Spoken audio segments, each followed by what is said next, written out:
Hello my dear YouTube family, ఎలా ఉన్నారు? బాగున్నారా? నేను చాలా బాగున్నానండి. Every good morning. Video end వరకు చూడండి. నచ్చితే కనుక లైక్ చేయండి, షేర్ చేయండి, సబ్స్క్రైబ్ చేసుకోవడం మర్చిపోకండి. మీ లైక్స్ సబ్స్క్రిప్షన్సే కదండి మాకు ఎంకరేజ్మెంట్గా ఉంటాయి. చూస్తున్నారా, మిరపకాయ ముక్క కాకపోతే కొంచెం వైరస్ సోకిందండి. దీనికి చెప్పాను కదా, మజ్జిగ స్ప్రే చేయాలి.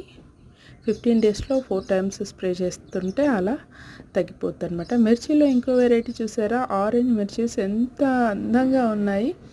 చెట్టుకి ఆకుపచ్చవి కాకుండా ఇలా ఆరెంజ్ అయితే ప్రస్ఫుటంగా కనిపిస్తాయి కదా, చాలా అందంగా గ్రీన్ అండ్ ఆరెంజ్ కాంబినేషన్లో చూడడానికి కూడా చాలా అందంగా ఉంటాయి మిర్చీస్. ఇక ఇది చూస్తే దొండ తీగండి. దొండ పూలు ఎంత ఆహ్లాదకరమైన రంగులో తెల్లగా ఉంటాయి. కింద చిట్టి పిందె ఉంటుంది కదండి, దొండ తీగ.